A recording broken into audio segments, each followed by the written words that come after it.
Sir ನಮಸ್ತೆ. ನಮಸ್ಕಾರ. Sir ಈಗ ಆಲ್ರೆಡಿ ಮುಂಗಾರು ಎಂಟ್ರಿ ಆಗ್ತಾ ಇದೆ. ಇಡೀ ರಾಜ್ಯದ ಜನತೆ ಕಾತುರದಿಂದ ಕಾಯ್ತಾ ಇದ್ದಾರೆ. ಯಾವಾಗ ಮುಂಗಾರು ಎಂಟ್ರಿ, ಹೇಗಿರುತ್ತೆ, ಎಲ್ಲಿ ಕೊರತೆ. ಈಗಾಗಲೇ ಒಂದು ಸಣ್ಣ ಆತಂಕ ಕೂಡ ನಮ್ಮ ರಾಜ್ಯದ ಜನರಲ್ಲಿ ಕೂಡ ಮನೆ ಮಾಡಿದೆ, ಈ ಸರಿ ಮುಂಗಾರು ಕಡಿಮೆ ಅಂತ. ಅದರಲ್ಲೂ ಕೂಡ ಈ ಬಾರಿ ಪ್ರೀ ಮಾನ್ಸೂನ್ ಕೂಡ ಅಷ್ಟಾಗಿ ಕೆಲವು ಭಾಗದಲ್ಲಿ ಆಗಿಲ್ಲ. ಸೊ ಈ ತರದ ಒಂದಿಷ್ಟು ಗೊಂದಲ ಇದೆ. ಇದರ ನಡುವೆ ಭಾರತೀಯ ಹವಾಮಾನ ಇಲಾಖೆ ಮತ್ತೊಂದು ಫೋರ್ಕಾಸ್ಟ್ ಕೂಡ ಬಿಟ್ಟಿರುವಂತದ್ದು, ಅದ್ರ ಬಗ್ಗೆ ವಿಶ್ಲೇಷಿಸೋದಾದರೆ. ಓಕೆ, ಎಲ್ಲರಿಗೂ ನಮಸ್ಕಾರ. ಈಗಾಗಲೇ ಮೊದಲನೇ ಹಂತದ ಮುನ್ಸೂಚನೆ ಮುಂಗಾರಿಗೆ ಬಂದಿತ್ತು ಏಪ್ರಿಲ್ 14ನೇ ತಾರೀಕು. ಅದ್ರ ಬಗ್ಗೆ ನಾವು ಏಪ್ರಿಲ್ 14ರಲ್ಲಿ ಬಂದಿರತಕ್ಕಂಥ ಮುನ್ಸೂಚನೆಯನ್ನು ವಿಶ್ಲೇಷಿಸಿ ಈ ವರ್ಷ ಏನು ಮುಂಗಾರು ಇರ್ಬೋದು ಅನ್ನೋದ್ರ ಬಗ್ಗೆ ಹೇಳಿದ್ವಿ. ಈಗ ಎರಡನೇ ಹಂತದ ಒಂದು ಮುನ್ಸೂಚನೆ ಬಂದಿದೆ. ಎರಡನೇ ಹಂತ, ಮೊದಲನೇ ಹಂತದಲ್ಲಿ 92% ಮಳೆ ಆಗ್ತದೆ. ವಾಡಿಕೆ ಅಂದರೆ ಕಳೆದ 50 ವರ್ಷಗಳ ವಾಡಿಕೆ ತೊಗೊಂಡಾಗ ಆವಾಗ ಎಷ್ಟಿರಬೇಕು ಅದಕ್ಕಿಂತ 92% ಆಗ್ತದೆ ಅಂತ 14 ಅಂದರೆ ಏಪ್ರಿಲ್ ತಿಂಗಳ ಮೊದಲನೇ ಹಂತದ ಮುನ್ಸೂಚನೆ ಕೊಟ್ಟಿತ್ತು. ಈಗ ನಮಗೆ ಜೂನ್ 1ನೇ ತಾರೀಕು ನೀಡಿರುವ ಒಂದು ಮುನ್ಸೂಚನೆಯ ಪ್ರಕಾರ ಮೊದಲು 92 ಇದ್ದಿದ್ದು ಇನ್ನೂ ಕಡಿಮೆ ಆಗಿದೆ, 90% ಆಗಬಹುದು ಅನ್ನೋದು ಬಂದಿದೆ, ±4%. ಇದು ಈ ವರ್ಷದ ದೇಶದ ಈ ನಮ್ಮ ಭಾರತ ದೇಶಕ್ಕೆ ಕೊಟ್ಟಿರ್ತಕ್ಕಂಥ ಈ ಭಾರತೀಯ ಹವಾಮಾನ ಇಲಾಖೆ ಕೊಟ್ಟಿರ್ತಕ್ಕಂಥ ಮುನ್ಸೂಚನೆ. ಒಟ್ಟಾರೆ ಮುಂಗಾರು ಈ ವರ್ಷ ವಾಡಿಕೆಗಿನ ಕಡಿಮೆ ಆಗುವ ಸಾಧ್ಯತೆಗಳು ಜಾಸ್ತಿ ಇದೆ ಅಂತ ಕೊಟ್ಟಿದ್ದಾರೆ. ಅಫ್ಕೋರ್ಸ್ ಆತಂಕ ಅದೇ ಆಗುತ್ತೆ ಯಾವತ್ತೂ ಅಷ್ಟೇ. ಈವನ್ನು ವಾಡಿಕೆಯಷ್ಟು ಅಂತ ಮುಂಗಾರು ವಾಡಿಕೆ ಅಂತ ಬಂದಾಗೂ ಸಹ ಕೆಲವು ಟೈಮಲ್ಲಿ ಕೊರತೆ ಆಗೋದನ್ನು ನೋಡಿದ್ದೀವಿ ನಾವು, ಇಲ್ಲ ಅಂತಲ್ಲ. ಕೇವಲ ಅವ್ರೇನು ಈಗ ಮುನ್ಸೂಚನೆ ಕೊಟ್ಟಿದ್ದಾರೆ 10% ಕಡಿಮೆ ಆಗ್ಬೋದು ಅನ್ನೋದು ಒಂದು, ಅಂದರೆ ಪ್ರಾಬಬಿಲಿಟಿ ನೋಡಿದಾಗ ಅದು ಪರ್ಸೆಂಟೇಜ್ ಪ್ರಾಬಬಿಲಿಟಿ, ಸಂಭಾವನೀಯತೆ ಅಂತ ಕರಿತೀವಿ. ಅದು ಕೊರತೆ ಆಗುವ ಸಾಧ್ಯತೆಗಳು ಸುಮಾರು 85% ಇದೆ ದೇಶದೆಲ್ಲೆಡೆ ನೋಡಿದಾಗ. ಕೊರತೆ ಆಗುವ ಸಾಧ್ಯತೆ 85% ಇದೆ. ಕೊರತೆ ಅಥವಾ ವಾಡಿಕೆಗಿನ ಕಡಿಮೆ ಮಳೆ ಆಗುವಂಥ ಸಾಧ್ಯತೆಗಳು ಜಾಸ್ತಿ ಇದೆ. ಹಂಗೆ ಕಂಪೇರ್ ಮಾಡಿದಾಗ ನಮ್ಮ ರಾಜ್ಯಕ್ಕೆ ಈ ವರ್ಷ ನಮ್ಮ ರಾಜ್ಯ ಅಥವಾ ನಮ್ಮ ಸೌತ್ ಇಂಡಿಯನ್ ಪೆನಿನ್ಸುಲಾರ್ ಅಂತ ಕರೀತಾರೆ, ಸೌತ್ ಪೆನಿನ್ಸುಲಾರ್ ಅಂತ ಕರೀತಾರೆ. ಒಟ್ಟು ನಮ್ಮ ದೇಶದಲ್ಲಿ 4 ಭಾಗಗಳಾಗಿ ವಿಂಗಡಿಸ್ತಾರೆ ಮಳೆ ಹಂಚಿಕೆಯ ಸ್ವರೂಪವನ್ನು ಇಟ್ಕೊಂಡು. ಅದು ನಾರ್ತ್ ವೆಸ್ಟ್ ಅಂತ ಒಂದು, ನಾರ್ತ್ ಈಸ್ಟ್ ಅಂತ ಒಂದು, ಸೆಂಟ್ರಲ್ ಪಾರ್ಟ್ ಅಂತ ಒಂದು, ಸೌತ್ ಅಂತ ಒಂದು. ಸೌತಲ್ಲಿ ನಮಗೆ ತೆಲಂಗಾಣ, ಆಂಧ್ರ, ಕರ್ನಾಟಕ, ಕೇರಳ, ತಮಿಳುನಾಡು, ಪಾಂಡಿಚೇರಿ ಈ 5 ರಾಜ್ಯಗಳು ಸೌತಿಗೆ ಬರ್ತದೆ. ಸೌತಿಗೆ ಬಂದಾಗ ನಮಗೆ, ನಾನೇನು ಸೌತ್ ಪೆನಿನ್ಸುಲಾರ್ ಅಂತ ಕರಿತೀನಿ, ಸೌತಿಗೆ ಬಂದಾಗ ಏನು ದೇಶಕ್ಕೆ ಕೊಟ್ಟಿದ್ದಾರೆ 90%ಗಿಂತ ಕಡಿಮೆ ಆಗುವ ಪ್ರಾಬಬಿಲಿಟಿ ಅಂತ ಏನು ಕೊಡ್ತಾರೆ, 85% ಪ್ರಾಬಬಿಲಿಟಿ ಬಿಲೋ, ಅಂದರೆ ಕೊರತೆ ಅಥವಾ ವಾಡಿಕೆಗಿನ ಕಡಿಮೆ ಆಗುವ ಸಾಧ್ಯತೆ ದೇಶಕ್ಕಿದ್ರೆ ಈ ಭಾಗಕ್ಕೆ ಸ್ವಲ್ಪ ಬೆಟರ್ ಆಗಿದೆ. 90% ಕೊಟ್ಟಿಲ್ಲ, 94ರಿಂದ ಅಂದರೆ ವಾಡಿಕೆಯಷ್ಟು ಮಳೆ ಬಿಡಬಹುದಾದ ಸಾಧ್ಯತೆಗಳು ಜಾಸ್ತಿ ಇದೆ ಅಂತ ಕೊಟ್ಟಿದ್ದಾರೆ ಇಲ್ಲಿ. ಅದು ನಿಟ್ಟುಸಿರು ಬಿಡುವಂಥ, ಅಂದರೆ ದೇಶದ ಫೋರ್ಕ್ಯಾಸ್ಟ್ ಕಂಪೇರ್ ಮಾಡಿದಾಗ ನಮ್ಮ ಸೌತ್ ಏನು ಕೊಟ್ಟಿದ್ದಾರೆ ಅದು ನಿಟ್ಟುಸಿರು ಬಿಡುವಂತಹ ಇದಿದೆ. ಆದರೆ ನಮ್ಮ ರಾಜ್ಯಕ್ಕೆ ತಗೊಂಡಾಗ ಇದು ಅನ್ವಯಿಸಲ್ಲ. ರಾಜ್ಯಕ್ಕೂ ಬೇರೆ ಬೇರೆ ಆಗ್ತದೆ. ಅದು ನಮಗೆ ಹೆಚ್ಚಾಗಿ ಸೌತ್ ಅಂತ ಕೊಟ್ಟು ಸ್ವಲ್ಪ ಜಾಸ್ತಿ ಬರ್ಬೋದು ಅಂತ ಯಾಕೆ ಹೇಳಿದ್ದಾರೆ ಅಂದರೆ, ತೆಲಂಗಾಣ ಮತ್ತು ಕೆಲವು ಭಾಗದಲ್ಲಿ, ತೆಲಂಗಾಣ, ಆಂಧ್ರ ಮತ್ತು ಸ್ವಲ್ಪ ಕೆಲವು ತಮಿಳುನಾಡು ಭಾಗದಲ್ಲಿ ಪೂರ್ವಕ್ಕೆ ನಮ್ಮ ದೇಶದ ಪೂರ್ವ ಏನು ಬೆಂಗಾಳ ಕೊಲ್ಲಿ ಕಡೆ ಏನಿದೆ ಆ ಭಾಗದಲ್ಲಿ ಸ್ವಲ್ಪ ಹೆಚ್ಚು ಮಳೆ ಆಗುವ ಸಾಧ್ಯತೆ ಇರೋದ್ರಿಂದ, ಇದೇ ಇದರಲ್ಲಿ ಬರೋದ್ರಿಂದ, ವ್ಯಾಪ್ತಿಯಲ್ಲಿ ಬರೋದ್ರಿಂದ ನಮ್ಮ ರಾಜ್ಯಕ್ಕೂ ಅಷ್ಟು ಹೇಳಿದ್ದಾರೆ ಸೌತ್ ಅಂತ. ಆದರೆ ನಮ್ಮ ರಾಜ್ಯವನ್ನೇ ಸಪ್ರೇಟಾಗಿ ನೋಡಿದಾಗ ನಮ್ಮ ರಾಜ್ಯದಲ್ಲಿ ಬಿಲೋ, ಅಂದರೆ ಕೊರತೆ ಅಥವಾ ವಾಡಿಕೆಗಿಂತ ಕಡಿಮೆ ಮಳೆ ಆಗುವ ಸಾಧ್ಯತೆ ಜಾಸ್ತಿ ಇದೆ. ದಕ್ಷಿಣ ವಲಯಕ್ಕೆ ಹೋಲಿಸಿದಾಗ ನಮ್ಮ ರಾಜ್ಯಕ್ಕೆ ಬಂದಾಗ ನಮ್ಮ ರಾಜ್ಯದ ಸಂಭಾವನೀಯತೆ ಅಂತ ಏನು ಕರಿತೀವಿ, ಕೊರತೆ ಆಗೋದು ಅಥವಾ ವಾಡಿಕೆಗಿಂತ ಕಡಿಮೆ ಮಳೆ ಬರುವಂಥ ಸಾಧ್ಯತೆಗಳು ಜಾಸ್ತಿ ಇದೆ. ಇದನ್ನ ಪ್ರಮಾಣ ಅಂದ್ರೆ ನಾವು ಎಷ್ಟು ಮುಂಗಾರಿಗೆ ಅವಲಂಬಿತ ತರದೇನ ಅದು ಹೇಳ್ತೀನಿ, ಅದು ಹೇಳ್ತೀನಿ. ಅದನ್ನು ನೋಡೋದಾದ್ರೆ ನಾವು ಮುಂಗಾರು ಅಫ್ಕೋರ್ಸ್ ದೇಶದಲ್ಲಿ ಆಗಿರ್ಬೋದು ಅಥವಾ ನಮ್ಮ ರಾಜ್ಯದಲ್ಲಿ ಆಗಿರ್ಬೋದು, ವಾಡಿಕೆ ಅವೆಲ್ಲ ನೋಡಿದಾಗ ನಮಗೆ ಇದು ಬಹಳ ಮುಖ್ಯ ಆಗ್ತದೆ. ಸುಮಾರು 70ರಿಂದ ಕೆಲವು ಭಾಗದಲ್ಲಿ 70%ಇಂದ 74%. ನಮ್ಮ ರಾಜ್ಯಕ್ಕೆ ಬಂದಾಗ ನಮಗೆ ನಮ್ಮ ರಾಜ್ಯದಲ್ಲೂ ಸಹ ಒಟ್ಟಾರೆ ರಾಜ್ಯದ ಪರಿಸ್ಥಿತಿಯನ್ನು ನೋಡಿದಾಗ ವಾರ್ಷಿಕ ಮಳೆಯ 74% ಮುಂಗಾರಲ್ಲೇ ಬೀಳೋದು ನಮಗೆ. ಅದರಿಂದ ಬಹಳ ಮುಖ್ಯ ಆಗ್ತದೆ. ಇಲ್ಲಿ ಬೀಳುವಂತಹ ಮಳೆ ನಮಗೇನು 82 ಲಕ್ಷ ಹೆಕ್ಟೇರಷ್ಟು ಭೂಮಿ ಬಿತ್ತನೆ ಆಗ್ತದೆ, ಅದು ಮುಂಗಾರಲ್ಲೇ. ಇದೆಲ್ಲ ಇದರಲ್ಲಿ 82ರಷ್ಟು ಬಿತ್ತನೆಯಾದ ಭಾಗದಲ್ಲಿ ಸುಮಾರು 75% ಈ ಮಳೆ ಅವಲಂಬಿತ ಭೂಮಿನೇ ಇದೆ. ಮಳೆ ಬಂದ್ರೇ ಇರಿಗೇಷನ್, ಯಾವುದೇ ಥರದ ಇರಿಗೇಷನ್ ಇಲ್ಲ, ಅದಕ್ಕೆ ಮಳೆ ಅವಲಂಬಿತ ಕೃಷಿ ಭೂಮಿ ನಮ್ಮದು. ಅದರಿಂದ ನಮಗೆ ಮುಂಗಾರಿನ ಮಳೆ ಏನು ಬರ್ತದೆ ಅದು ಭಾಳ ಮುಖ್ಯ ಆಗ್ತದೆ. ಪ್ಲಸ್ ನಮಗೆ ಇದು ಒಂದೇ ಅಲ್ಲ, ಒಂದು 82 ಲಕ್ಷ ಹೆಕ್ಟೇರು ಬಿತ್ತನೆ ಆಗೋದು, ಸುಮಾರು ಇದರಲ್ಲೇ 75% ಭೂಮಿ ಮಳೆ ಅವಲಂಬಿಸಿರೋದು. ಒಂದೇ ಅಲ್ಲ, ಇರಿಗೇಷನ್ ಇರೋ ಡ್ಯಾಮ್ಗಳು ಸಹ ಮೂಲ ಬಂದ್ಬಿಟ್ಟು ಈ ಮಳೆನೇ, ಮುಂಗಾರು ಮಳೆನೇ. ಅದಾಗೂ ಜೂನ್ ಜುಲೈ ಆಗಸ್ಟಲ್ಲಿ ಏನು ಮಳೆ ಬೀಳ್ತದೆ ಅದು ಬಹಳ ಮುಖ್ಯ ಆಗ್ತದೆ. ಈಗ ಭಾರತೀಯ ಹವಾಮಾನ ಇಲಾಖೆ ಬಿಟ್ಟಿರೋ ಫೋರ್ಕಾಸ್ಟ್ ಅಲ್ಲಿ ನಮ್ಮ ರಾಜ್ಯಕ್ಕೆ ಎಷ್ಟು ಕೊರತೆ ಆಗ್ಬೋದು ಸರ್? ನಮ್ಮ ರಾಜ್ಯಕ್ಕೆ ಈಗ ಭಾರತ ಹವಾಮಾನ ಇಲಾಖೆ ದೇಶಕ್ಕೆ 90% ಅಂತ ಹೇಳಿದೆ. ಇಲ್ಲಿ ಸದರನ್ ಪಾರ್ಟ್ಗೆ 94ರಿಂದ 104% ಅಂತ ಹೇಳಿದೆ. ಆದರೆ ನಮ್ಮ ರಾಜ್ಯಕ್ಕೆ ಬಂದಾಗ ಕೊರತೆಯಾಗುವ ಸಾಧ್ಯತೆ ಅಂದರೆ ನಮಗೆ 90% ಅಥವಾ ಅದಕ್ಕಿಂತ ಕಡಿಮೆ ಆಗುವ ಸಾಧ್ಯತೆಗಳು ಜಾಸ್ತಿ ಇದೆ, ಅದರಲ್ಲೂ ಜಾಸ್ತಿ ಇದೆ. ಒಟ್ಟಾರೆ ನೋಡಿದರೆ ನಮ್ಮ ರಾಜ್ಯದ ಸಾಕಷ್ಟು ಭಾಗಗಳಿವೆ, ಸುಮಾರು 75ರಿಂದ 80ರಷ್ಟು ಭಾಗದಲ್ಲಿ ಮುಂಗಾರು ಈ ವರ್ಷ ಕೊರತೆ ಅಥವಾ ವಾಡಿಕೆಗಿನ್ನ ಕಡಿಮೆ ಆಗುವ ಸಾಧ್ಯತೆಗಳೇ ಜಾಸ್ತಿ ಇದೆ. ಇದು ಜಲಾನಯನ ಪ್ರದೇಶಗಳೆಲ್ಲ ಅದು ಜಲಾನಯನ ಪ್ರದೇಶಗಳಿಗೆ ಬಂದರೆ ಇದರಲ್ಲಿ ಎರಡು ಮುನ್ಸೂಚನೆಯಲ್ಲಿ ಈ ಎರಡನೇ ಹಂತದ ಮುನ್ಸೂಚನೆಯಲ್ಲಿ ಒಟ್ಟಾರೆ ಮುಂಗಾರಿಗೆ ಕೊಟ್ಟಿರ್ತಕ್ಕಂಥ ಒಂದು ಮುನ್ಸೂಚನೆ, ಇನ್ನೊಂದು ಜೂನ್ ತಿಂಗಳಲ್ಲಿ ಯಾವ ಥರ ಮಳೆ ಆಗ್ಬೋದು ಅನ್ನೋದನ್ನು ಬಂದ್ಬಿಟ್ಟಿದೆ ಈಗಾಗಲೇ. ಜೂನ್ ತಿಂಗಳ ಮಳೆಯನ್ನು ನೋಡಿದಾಗೂ ಸಹ ಈ ಜೂನ್ ತಿಂಗಳಲ್ಲಿ ಸುಮಾರು 60% ಭಾಗ ಅಂದರೆ ನಮಗೆ ಏನು ಪೂರ್ವಕ್ಕಿದೆ, ಅಂದರೆ ಕಲ್ಯಾಣ ಕರ್ನಾಟಕ ಆಗಿರ್ಬೋದು, ಅದ್ರ ಕೆಳಗಡೆ ಸ್ವಲ್ಪ ಬರ್ತಕ್ಕಂಥ ಬಳ್ಳಾರಿ, ಇನ್ನೂ ಕೆಳಗಡೆ ಕೆಲವು ಭಾಗ ಪೂರ್ವದಲ್ಲಿ ಇರ್ತಕ್ಕಂಥ ಭಾಗ, ಆಮೇಲೆ ಕೋಲಾರ, ಚಿಕ್ಕಬಳ್ಳಾಪುರ, ಸ್ವಲ್ಪ ಬೆಂಗಳೂರು ಭಾಗ, ಈ ಭಾಗ ಬಿಟ್ಟರೆ ಸುಮಾರು 60ರಷ್ಟು ಭಾಗದಲ್ಲಿ ಮಳೆ ಕೊರತೆ ಆಗೋ ಸಾಧ್ಯತೆ ಇದೆ. ಕೇವಲ ಈ 40ರಷ್ಟು ಭಾಗ ಪೂರ್ವ ಭಾಗದ, ನಮ್ಮ ರಾಜ್ಯದ ಪೂರ್ವಕ್ಕೇನಿದೆ ಆ ಪ್ರದೇಶದಲ್ಲಿ ಮಾತ್ರ ಸ್ವಲ್ಪ ವಾಡಿಕೆಯಷ್ಟು ಮಳೆ ಆಗುವ ಸಾಧ್ಯತೆ ಇದೆ ಅಂತ ಬಂದಿದೆ. ಪೂರ್ವಕ್ಕೆ. ಪಶ್ಚಿಮಕ್ಕೆ ಬಂದಾಗ ನಿಮಗೆ ಕರಾವಳಿ ಮತ್ತು ಮಲೆನಾಡು ಪ್ರದೇಶದಲ್ಲಿ ಈ ಜೂನ್ ತಿಂಗಳಲ್ಲಿ ಸಹ ಅತಿ ಹೆಚ್ಚು ಮಳೆ ಕೊರತೆ ಆಗುವ ಸಾಧ್ಯತೆ ಇದೆ. ಜೂನ್ ತಿಂಗಳಲ್ಲಿನೂ ಸಹ ಒಟ್ಟಾರೆ ಮಾನ್ಸೂನಲ್ಲಿ ತಗೊಂಡಾಗ, ಸೌತ್ ವೆಸ್ಟ್ ಮಾನ್ಸೂನಲ್ಲಿ ತಗೊಂಡಾಗೂ ಸಹ ಕರಾವಳಿ ಮತ್ತು ಮಲೆನಾಡು ಭಾಗದಲ್ಲಿ ಈ ವರ್ಷ ಮಳೆ ಕೊರತೆ ಅಥವಾ ವಾಡಿಕೆಗಿನ್ನ ಕಡಿಮೆ ಆಗುವ ಸಾಧ್ಯತೆ 75% ಅಧಿಕ ಇದೆ. ಅದು ಬಹಳ ಮುಖ್ಯ ಆಗ್ತದೆ ನಮಗೆ. ಏನು ಡ್ಯಾಮ್ಗಳಿಗೆ ನೀರು ಬರಬೇಕು ಅದು ಬರಲಿಕ್ಕೆ ನಮಗೆ ಇದು ಭಾಳ ಮುಖ್ಯ ಆಗ್ತದೆ.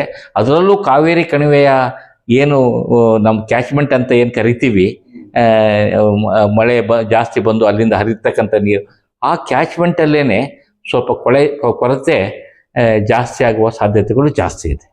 ಸರ್, ಪ್ರಮುಖವಾಗಿ ನೀವು ಈ ಹಿಂದೆ ಕೂಡ ವಿಶ್ಲೇಷಿಸಿದ್ರಿ ಎಲ್ಲ ಆಗಿತ್ತು. ಈ ತರ ಕೊರತೆಗೆ ಕಾರಣ ಅದು ಎಲ್ಲಿನೋ ಎಫೆಕ್ಟ್ ಏನಾ? ಹೌದು, ಈ ಕೊರತೆಗೆ ಮುಖ್ಯ ಕಾರಣ ಈಗಾಗಲೇ ನಮಗೆ ಈ ಎಲ್ಲಿನೋ ಇಂಪ್ಯಾಕ್ಟ್ ಅಂತ ನಾವು ಮೊದಲೇ ಸಲ ಹೇಳಿದ್ವಿ.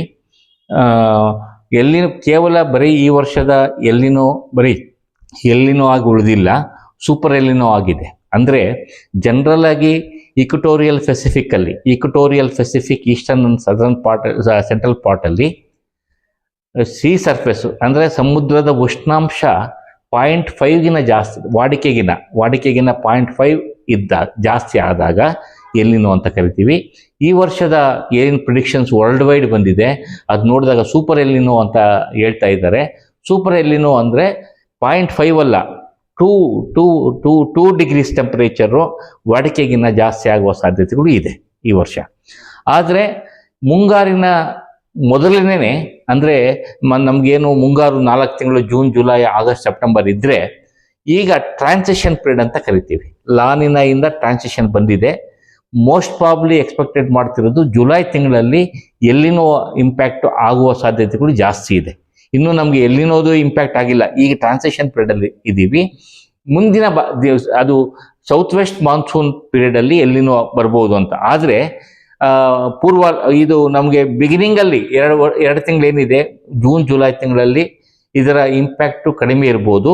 ತದನಂತರ ಆಗಸ್ಟ್ ನಂತರ ನಮಗೆ ಅಕ್ಟೋಬರ್, ನವಂಬರ್, ಡಿಸೆಂಬರ್ವರೆಗೂ ಸಹ ಅದರ ಇಂಪ್ಯಾಕ್ಟ್ ಜಾಸ್ತಿ ಆಗುವ ಸಾಧ್ಯತೆ ಇರೋದ್ರಿಂದ ಈ ಮುಂಗಾರು ಬಿಗಿನಿಂಗು ಸ್ವಲ್ಪ ಈಗಾಗಲೇ ನಮಗೆ ಪ್ರೀ ಮಾನ್ಸೂನ್ದು ಈ ವರ್ಷದ ಮುಂಗಾರು ಪೂರ್ವ ಮಳೆ ಅಂತ ಏನು ಕರಿತೀವಿ ಅದನ್ನು ತಗೊಂಡಾಗ ಈ ವರ್ಷ ಈಗಾಗಲೇ ಕಳೆದ ವರ್ಷಕ್ಕೆ ಮತ್ತು ಈ ವರ್ಷಕ್ಕೆ ಮುಂಗಾರು ಪೂರ್ವ ಮಳೆಯ ಒಂದು ಡೇಟಾನ ಇಟ್ಕೊಂಡು ಅನಾಲಿಸಿಸ್ ಮಾಡಿದಾಗ ಕಳೆದ ವರ್ಷ ಮುಂಗಾರು ಪೂರ್ವದಲ್ಲಿ ನಮಗೆ 120 ಮಿಲಿಮೀಟರ್ ಆಗ್ತದೆ ವಾಡಿಕೆಯಾಗಿ ಅದು ಮಾರ್ಚಿಂದ ಮೇ ತಿಂಗಳು ಅಥವಾ ಜನವರಿಯಿಂದ ತಗೊಂಡ್ರು ಜನವರಿಯಿಂದ ಮೇ ಅಂತ್ಯದವರೆಗೂ ತಗೊಂಡಾಗ 120 ಮಿಲಿಮೀಟ್ರು ವಾಡಿಕೆಯಾಗಿ ಆಗಬೇಕು ನಮ್ಮ ರಾಜ್ಯದಲ್ಲಿ. ಕಳೆದ ವರ್ಷ ಸುಮಾರು 288 ಮಿಲಿಮೀಟ್ರು ಬೆಳೆದಿತ್ತು, 150ರಷ್ಟು ಅಧಿಕ ಪ್ರೀ ಮಾನ್ಸೂನ್ ಅಧಿಕ ಆಗಿತ್ತು. ಸೊ ಅದರಿಂದ ನಮ್ಗೆ ಏನಾಗಿತ್ತು, ಕಳೆದ ವರ್ಷ ಇಷ್ಟೊತ್ತಿಗೆ ನಮ್ಮ ರಾಜ್ಯದ ಈವನ್ನು ನಮಗೆ ಡ್ಯಾಮ್ಗಳಿಗೂ ಈಗ ಫುಲ್ಲಿ ಸ್ಯಾಚುರೇಷನ್ ಆಗಿ ಕ್ಯಾಚ್ಮೆಂಟು ಯಾವತ್ತೂ ಅಷ್ಟೇ ಡ್ಯಾಮ್ಗಳಿಗೆ ಹರಿವು ಬರಬೇಕಂದ್ರೆ, ಒಳ ಹರಿವು ಬರಬೇಕಂದ್ರೆ ನಮಗೆ ಮೊದಲು ಸ್ಯಾಚುರೇಷನ್ ಆಗಬೇಕು. ಪೂರ್ವ ಮುಂಗಾರಲ್ಲಿ ಕೆಲವು ಟೈಮಲ್ಲಿ ಪೂರ್ವ ಮುಂಗಾರಲ್ಲೇ ಒಳ ಹರಿವು ಸ್ಟಾರ್ಟ್ ಆಯಿತು. ಕಳೆದ ವರ್ಷ ಆಯಿತು. ಆದರೆ ಈ ವರ್ಷ ನಮಗೆ ಮುಂಗಾರು ಪೂರ್ವ ಅಂತ ಏನು ಕರಿತೀವಿ, ಪ್ರೀ ಮಾನ್ಸೂನ್ ಅಂತ ಕರಿತೀವಿ, ಇದರಲ್ಲಿ ದೊಡ್ಡ ಮಟ್ಟದ ಮಳೆ ಆಗಿಲ್ಲ. ರಾಜ್ಯದಲ್ಲಿ ಕೇವಲ 8% ಮಾತ್ರ ಜಾಸ್ತಿ ಆಗಿರೋದನ್ನ ಕಾಣ್ತೀವಿ. ಇಲ್ಲಿವರೆಗೂ ನೋಡಿದಾಗ 8% ಮಾತ್ರ ಜಾಸ್ತಿ.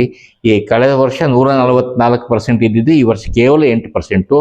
ಅದರಲ್ಲೂ ಏಪ್ರಿಲ್ ಮೇ ತಿಂಗಳಲ್ಲಿ ಈ ಭಾಗದಲ್ಲಿ ನೋಡಿದಾಗ ನಮಗೆ ಮಲೆನಾಡು ಮತ್ತು ಕರಾವಳಿ ಮಲೆನಾಡು ಭಾಗದಲ್ಲಿ ಸುಮಾರು 37%, ಏಪ್ರಿಲ್ ತಿಂಗಳಲ್ಲಿ 44%, ಮೇ ತಿಂಗಳಲ್ಲಿ ಕೊರತೆಯಾಗಿರೋದನ್ನ ಕಾಣ್ತೀವಿ.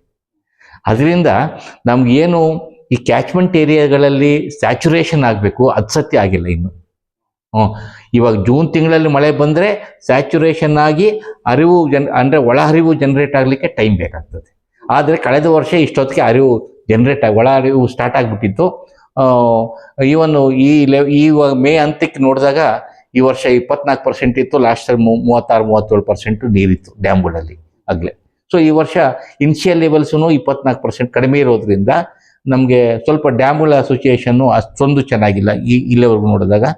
ಮುಂದಿನ ದಿನದಲ್ಲಿ ಅಫ್ಕೋರ್ಸ್ ಇವಾಗ ಜೂನ್ ತಿಂಗಳಲ್ಲಿ ಈಗಾಗಲೇ ಫೋರ್ಕ್ಯಾಸ್ಟ್ ಬಂದಿರೋ ಪ್ರಕಾರ ನೋಡಿದ್ರೆ ಕೊರತೆ ಅಥವಾ ವಾಡಿಕೆಗಿನ ಕಡಿಮೆ ಮಳೆ ಬರುವಂಥ ಸಾಧ್ಯತೆಗಳು ಡ್ಯಾಮ್ ಕ್ಯಾಚ್ಮೆಂಟ್ ಏರಿಯಾಗಳಲ್ಲಿ ಇರೋದ್ರಿಂದ ಸ್ವಲ್ಪ ನಿರೀಕ್ಷೆ ಕಡಿಮೆ ಮಾಡ್ಕೋಬೇಕಾಗ್ತದೆ. ಅದು ಇರಿಗೇಷನ್ ಜುಲೈ ಆಗಸ್ಟಲ್ಲಿ ಇದರ ಇಂಪ್ಯಾಕ್ಟ್ ಅಂದರೆ ಪ್ರಾಬಬಿಲಿಟಿ ಏನು ಎಲ್ಲಿನೋ ಅದರ ಪರಿಣಾಮ ಇನ್ನು ಜಾಸ್ತಿ ಆಗ್ತಾ ಹೋಗ್ತದೆ ಬರ್ತಾ ಮೇ ಬಿ ಆಗಸ್ಟಲ್ಲಿ ಏನಾದ್ರೂ ಮುಂದಿನ ತಿಂಗಳ ಜುಲೈಯಲ್ಲಿ ಏನಾದ್ರೂ ಫೋರ್ಕ್ಯಾಸ್ಟ್ ನೋಡ್ಕೋಬೇಕಾಗ್ತದೆ.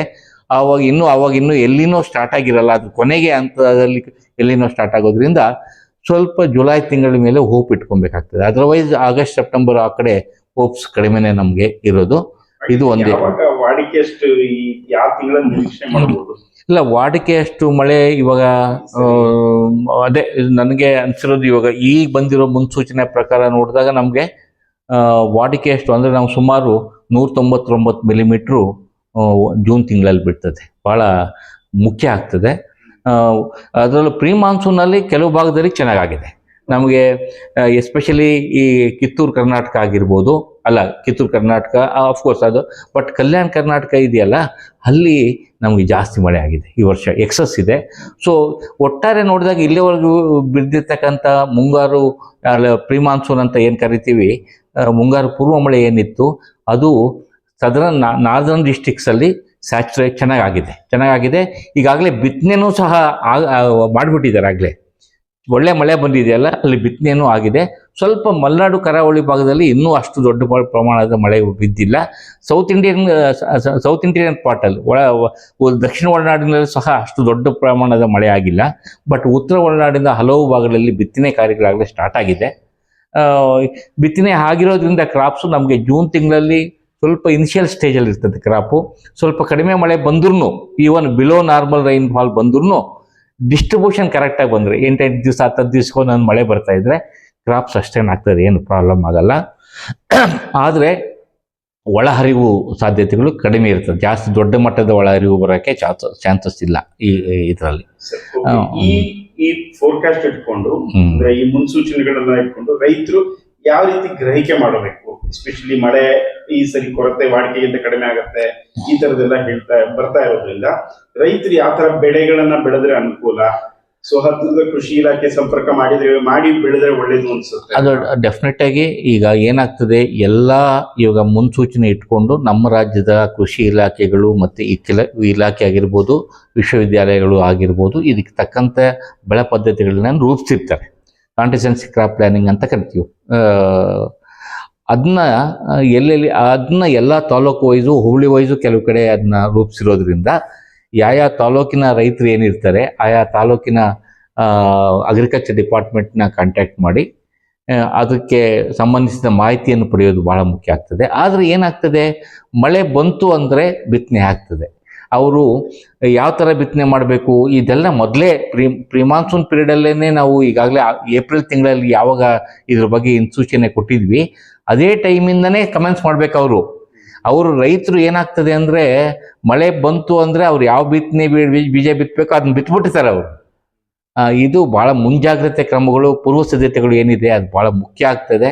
ಆದ್ರೂ ಇನ್ನೂ ಯಾರು ಆ ಥರ ಇನ್ನೂ ಬಿತ್ತನೆ ಮಾಡಿಲ್ಲ, ಅವರು ಈಗಲೂ ಸಹ ಹೋಗಿ ಕೃಷಿ ಇಲಾಖೆನ ಸಂಬಂಧಪಟ್ಟ ಅಧಿಕಾರಿಗಳ ಜೊತೆಗೆ ಡಿಸ್ಕಸ್ ಮಾಡಿ ಯಾವ ಥರ ಬಿತ್ತನೆ ಬೀಜ ಹಾಕಬೇಕು, ಯಾವ ವೆರೈಟಿ ಹಾಕಬೇಕು, ಲಾಂಗ್ ಡ್ಯೂರೇಷನ್ಗೆ ಹೋಗ್ಬೇಕಾ, ಅಂದರೆ ಲಾಂಗ್ ಡ್ಯೂರೇಷನ್, ಶಾರ್ಟ್ ಡ್ಯೂರೇಷನ್, ಇವೆಲ್ಲನೂ ಅವ್ರ ಹತ್ರ ಡಿಸ್ಕಸ್ ಮಾಡೋದು ಬಹಳ ಮುಖ್ಯ ಆಗ್ತದೆ. ಒಂದು ಸಣ್ಣ ಹೋಪ್ ಸರ್, ಈ ವಾಡಿಕೆ ಎಷ್ಟು ಕಡಿಮೆ ಆಗತ್ತೆ ಆ ಥರದ್ದೆಲ್ಲ ಹೇಳಿದೆ, ಏನಾದ್ರು ಈ ಟ್ರಫ್ ಅಥವಾ ವಾಯುಭಾರ ಕುಸಿತ ಈ ತರದ ಆಗಿ ಸ್ವಲ್ಪ ಮಳೆ ಬರುವಂತ ಸಾಧ್ಯತೆಗಳು ಆ ಥರದ್ದು ಏನಾದ್ರು? ಇವಾಗ ನಮ್ಗೆ ಕೊರತೆ ಆಗಿದೆ ಅವ್ರು ಹೇಳೋದು ನೋಡಿದ್ರೆ, ಏನು ಭಾರತ ಹವಾಮಾನ ಇಲಾಖೆ ಕೊಟ್ಟಿರೋದು ಎಂಟೈರ್ ದೇಶಕ್ಕೆ 10% ಕಡಿಮೆ ಆಯ್ತು ಅಂದಾಗ, ನನಗೆ ಹೇಳ್ತೀನಲ್ಲ, ನಮ್ಮ ರಾಜ್ಯಕ್ಕೆ 10% 15% ಕಡಿಮೆ ಆದ್ರೆ ಏನೂ ಪ್ರಾಬ್ಲಮ್ ಆಗಲ್ಲ.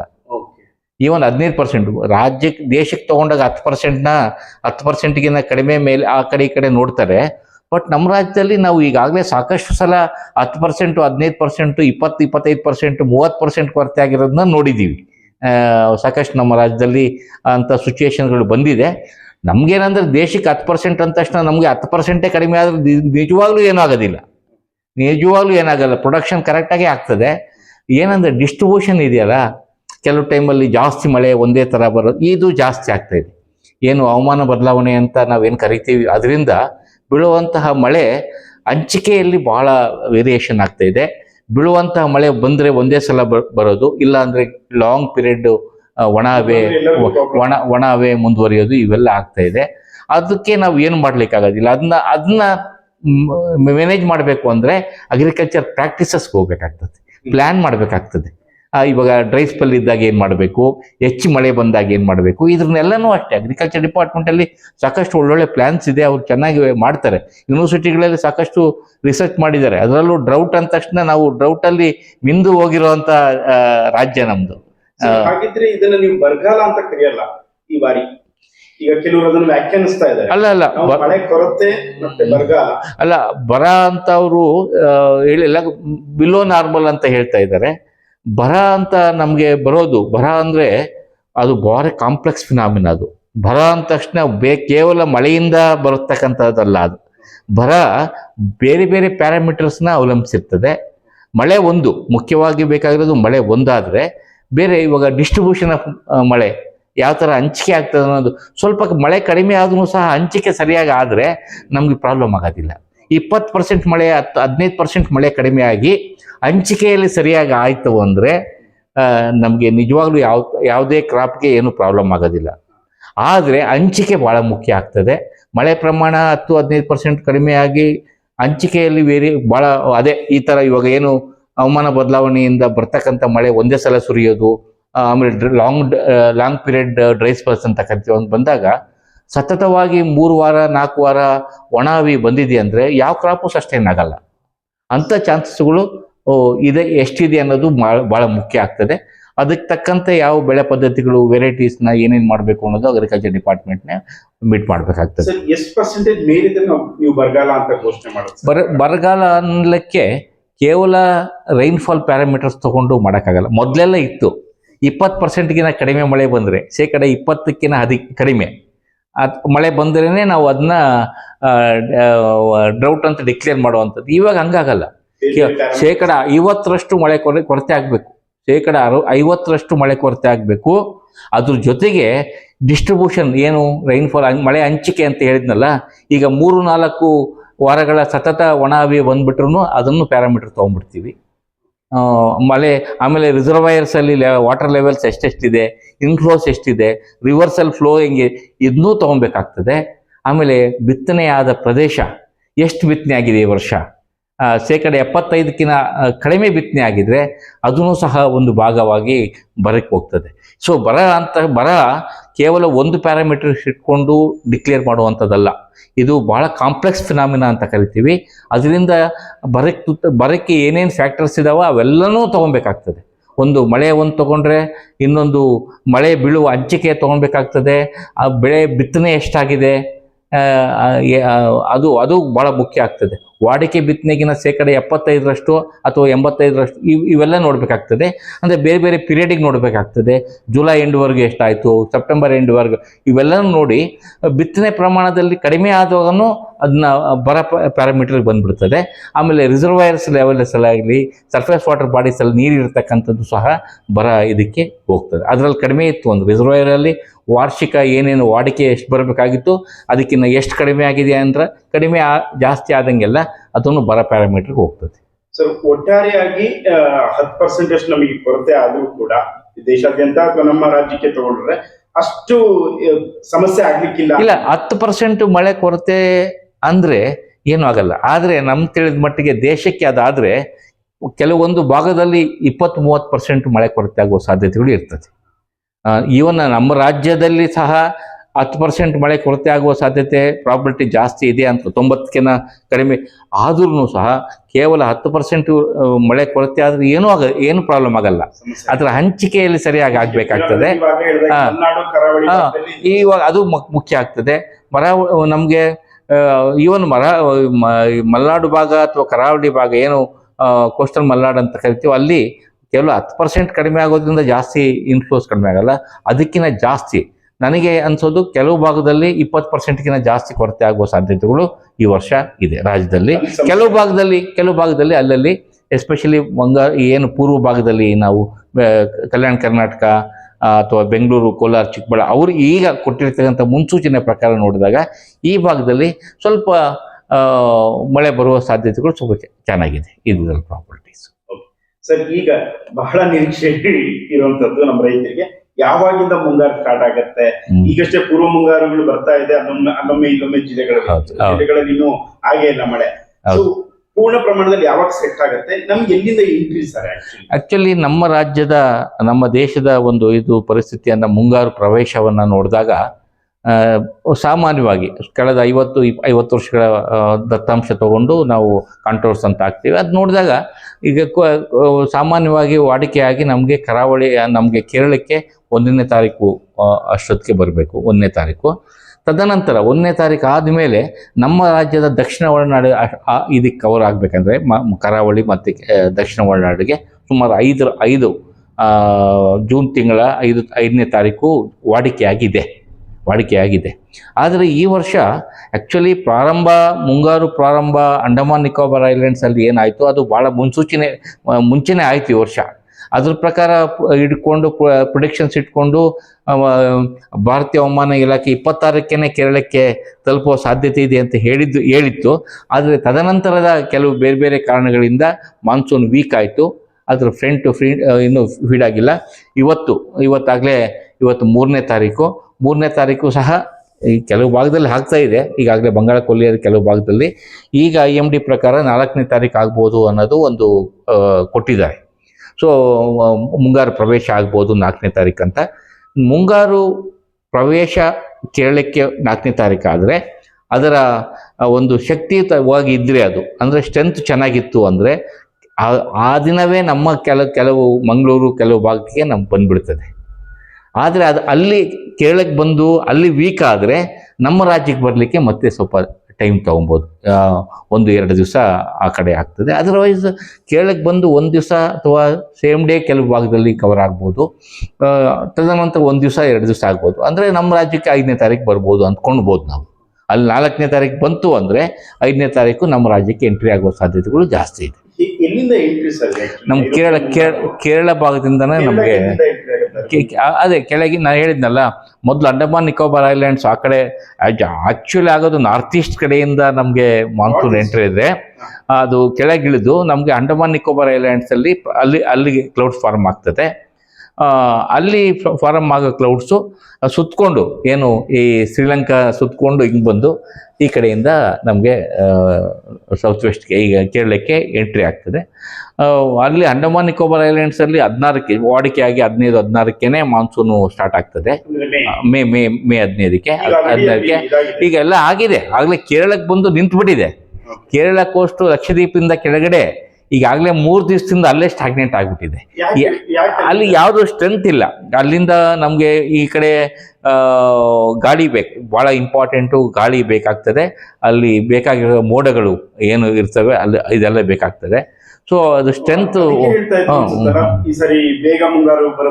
ಬೇರೆ ಮುಂಗಾರು ಬರ್ತದಂತ ಪ್ರಿಡಿಕ್ಷನ್ಸ್ ಇತ್ತು. ಈಗಾಗಲೇ 26ನೇ ತಾರೀಕು ಅಂತ ಪ್ರಿಡಿಕ್ಷನ್ಸ್ ಕೊಟ್ಟಿದ್ರು. ಆದರೆ ಅಲ್ಲಿ ಬಂದು ನಿಂತುಬಿಡ್ತು. ನಮ್ಮ ಕಳೆದ 3-4 ದಿವಸದಿಂದ ಕೇರಳ ಲಕ್ಷದ್ವೀಪಿಂದ ಕೆಳಗಡೆ ಇದೆ ಮಾನ್ಸೂನ್ ಫ್ರಂಟ್ ಅಂತ ಏನು ಕರಿತೀವಿ. ಅದು ಇನ್ನೂ ಮೇಲಕ್ಕೆ ಬರಬೇಕಂದ್ರೆ ಇವತ್ತೇನಾದ್ರೂ ಪ್ರಿಡಿಕ್ಷನ್ಸ್ ಪ್ರಕಾರ ನೋಡಿದಾಗ ನಾಳೆ ಅಷ್ಟೊತ್ತಿಗೆ ಮುಂಗಾರು ಕೇರಳಕ್ಕೆ ಪ್ರವೇಶಿಸ್ಬೋದು. ಅದಾದಮೇಲೆ ಸ್ಟ್ರೆಂತ್ ಚೆನ್ನಾಗಿತ್ತು ಅಂದರೆ ಅವತ್ತೇ ನಮಗೆ ದಕ್ಷಿಣ ಒಳನಾಡಿನ ಕೆಲವು ಭಾಗಕ್ಕೆ ದಕ್ಷಿಣ ಕರ್ನಾಟಕ ಅಥವಾ ಮೈಸೂರು ಆ ಭಾಗಕ್ಕೆ ಎಂಟ್ರಿ ಆಗೋ ಸಾಧ್ಯತೆ ನಮ್ದು ಹೇಳಿದಲ್ಲ, ಮಂಗಳೂರು ಕಡೆ ಎಂಟ್ರಿ ಆಗ್ತದೆ. ಮಂಗಳೂರು, ಮೈಸೂರು, ಚಾಮರಾಜನಗರ. ಅಲ್ಲಿಂದ ಮುಂದೆ ಫ್ರಂಟ್ಗೆ ಹೋದಂಗೆಲ್ಲ ಲಾಸ್ಟ್ ಇಯರ್ ನಮಗೆ ಒಂದೇ ದಿವಸ ಅಷ್ಟು ಸ್ಟ್ರಾಂಗ್ ಆಗಿತ್ತು. ಅಂದರೆ ಒಂದೇ ದಿವಸ ನಮ್ಗೆ ಉತ್ತರ ಕರ್ನಾಟಕದಿಂದ ಆಲ್ಮೋಸ್ಟ್ ನಮ್ಮ ಬೆಳಗಾವಿಯಿಂದ ಮೈಸೂರು ಬೆಂಗಳೂರುವರೆಗೂ ಕವರ್ ಆಗೋಗಿತ್ತು ಒಂದೇ ದಿವಸ. ಬಟ್ ಇದೆಲ್ಲನೂ ಆ ಮಾನ್ಸೂನ್ ಫ್ರಂಟ್ ಯಾವ ಥರ ಸ್ಟ್ರೆಂತ್ ಇರ್ತದೆ ಅದರಲ್ಲಿ ಅದ್ರ ಮೇಲೆ ಡಿಪೆಂಡ್ ಆಗ್ತದೆ. ಇಡೀ ರಾಜ್ಯಕ್ಕೆ ಹೌದು, ಅದಕ್ಕೆ ಜನರಲಿ 15 ದಿವಸ ಟೈಮ್ ತೊಗೊತದೆ. ನಮಗೆ 5ನೇ ತಾರೀಕು ಇಲ್ಲಿ ಎಂಟ್ರಿ ಆದರೆ 13, 14, 15ರೊಳಗೆ ನಮಗೆ ಉತ್ತರ ಒಳನಾಡಿನ ಎಲ್ಲ ಕವರ್ ಮಾಡಿಕೊಂಡು ಮೇಲೆ ಹೋಗಬೇಕು. ಅದು ನಮಗೆ ಅಲ್ಲಿಗೆ ಬರಲಿಕ್ಕೆ ಭಾಳ 2 ತಿಂಗಳ ಕಾಲ ತೊಗೊತದೆ. ನಮ್ಮ ರಾಜಸ್ಥಾನಕ್ಕೆ ಹೋಗಿ ಅದು ಕಂಪ್ಲೀಟು ಕವರ್ ಮಾಡಲಿಕ್ಕೆ 1-1.5 ತಿಂಗಳು 2 ತಿಂಗಳು ಅದು ಸ್ಟ್ರೆಂತ್ ಮೇಲೆ ಡಿಪೆಂಡ್ ಆಗ್ತದೆ. ಪ್ರವೇಶ ಆಗುತ್ತೆ ಈ ವರ್ಷ. ಈ ವೀಕ್ ಅಂತೂ ಡೆಫಿನೆಟಾಗಿ ಆಗ್ತದೆ. ಈಗಾಗಲೇ ಒಟ್ಟಾರೆ ನಾವು ಇದನ್ನ ಅನಾಲಿಸಿಸ್ ಮಾಡಬೇಕಂದ್ರೆ ಈ ವರ್ಷ ಮುಂಗಾರು ಮುನ್ಸೂಚನೆಯನ್ನು ನೋಡಿದಾಗ ರಾಜ್ಯದಲ್ಲಿ ಮಳೆ ಕೊರತೆ ಅಥವಾ ವಾಡಿಕೆಗಿನ್ನ ಕಡಿಮೆ ಆಗುವ ಸಾಧ್ಯತೆಗಳು ಸಾಕಷ್ಟು ಜಾಸ್ತಿ ಇದೆ. 60-65% ಮಳೆ ಕೊರತೆ ಆಗುವ ಸಾಧ್ಯತೆ ಇದೆ. ಅದರಲ್ಲೂ ನಮಗೆ ಕರಾವಳಿ ಮತ್ತು ಈಗ ಮುನ್ಸೂಚನೆ ಪ್ರಕಾರ ನೋಡಿದಾಗ ಕರಾವಳಿ ಮತ್ತು ಮಲೆನಾಡು ಭಾಗದಲ್ಲಿ ಸಹ ಮಳೆ ಹೆಚ್ಚಿನ ಕೊರತೆ ಆಗುವ ಸಾಧ್ಯತೆ ಇರೋದ್ರಿಂದ ಡ್ಯಾಮ್ಗಳಿಗೂ ನೀರು ಸ್ವಲ್ಪ ಬರೋ ಸಾಧ್ಯತೆಗಳು ಕಡಿಮೆ ಇರೋದ್ರಿಂದ ಅದಕ್ಕೆ ತಕ್ಕಂತೆ ಪ್ಲ್ಯಾನ್ ಮಾಡಬೇಕಾಗ್ತದೆ. ಯಾವ ಥರ ಯುಟಿಲೈಸ್ ಮಾಡಬೇಕು, ಯಾವ ಥರ ಯಾರ್ಯಾರಿಗೆ ಪ್ರಯಾರಿಟಿ ಮೇಲೆ ಯಾರ್ಯಾರಿಗೆ ನೀರು ಕೊಡಬೇಕು, ಇವೆಲ್ಲ ಮಾಡ್ತವೆ ಸರ್ಕಾರ, ಡಿಪಾರ್ಟ್ಮೆಂಟ್ಗಳು ಮಾಡ್ತವೆ ಇವೆಲ್ಲ. ಇಷ್ಟು ಕೆಲವು ಈಗಾಗಲೇ ಇಂಟರ್ಸ್ಟೇಟ್ ವಾಟರ್ ಡಿಸ್ಪ್ಯೂಟ್ಗಳು ಇರೋದ್ರಿಂದ ಸ್ವಲ್ಪ ಈ ವರ್ಷ ನಾವು ದೊಡ್ಡ ಟಫ್ ಆಗಿ ಫೇಸ್ ಮಾಡಬೇಕಾಗ್ತದೆ. ಧನ್ಯವಾದಗಳು ಸರ್. ನಮಸ್ಕಾರ. ವಿಸ್ತೃತವಾಗಿ, ನಮಸ್ಕಾರ.